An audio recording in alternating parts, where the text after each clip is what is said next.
treaty humiliated a proud nation. German citizens who had been told throughout the war that victory was imminent now faced not just defeat, but blame for the entire conflict. This created a dangerous narrative of betrayal, the stab-in-the-back myth that would later become a powerful tool in Hitler's rise to power.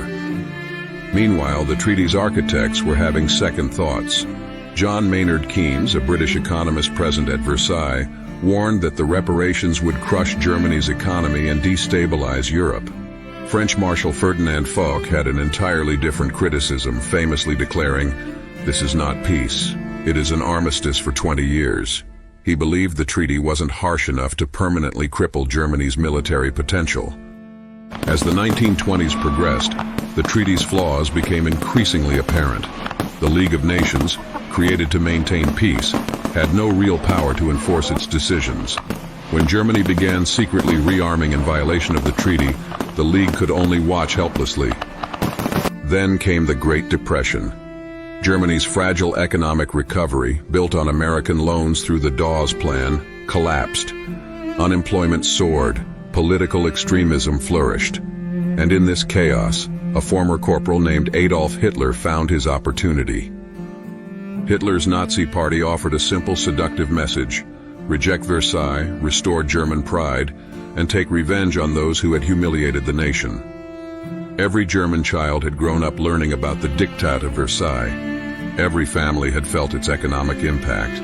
Hitler's promise to tear up the treaty resonated deeply with a population that had suffered under its terms for over a decade. By 1933, Hitler was chancellor. His first actions were to stop reparation payments and begin secretly rearming Germany.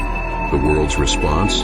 Appeasement. Britain and France, haunted by the memories of the Great War and feeling guilty about Versailles' harsh terms, chose to look the other way. This policy of appeasement reached its peak in 1938 at Munich, where Britain and France agreed to let Germany annex part of Czechoslovakia. Prime Minister Neville Chamberlain returned to London waving a piece of paper declaring peace for our time. Less than a year later, German tanks rolled into Poland. The final irony? The Treaty of Versailles created precisely what it was designed to prevent. It weakened Germany enough to cause resentment, but not enough to prevent rearmament. It created new nations without providing means to protect them. It imposed harsh economic penalties that destabilized Europe's economy. And most critically, it humiliated a nation without completely disarming it. On September 1, 1939, as German forces crossed the Polish border, the true cost of Versailles became clear. The treaty that ended the war to end all wars had set the stage for an even greater conflict. Over the next 6 years, 75 million people would die in a war that traced its origins to the elegant Hall of Mirrors, where 20 years earlier, a pen scratch on paper had sealed Europe's fate.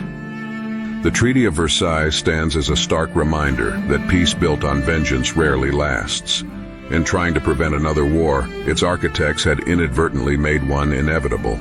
As we reflect on this historical tragedy, we're left with a profound question. Can true peace ever be achieved through punishment alone? The answer echoes through time, written in the blood and tears of World War II, a war born not on the battlefields of Poland in 1939, but in a magnificent French palace 20 years earlier, where revenge masqueraded as peace and hope for lasting stability drowned in a sea of human resentment.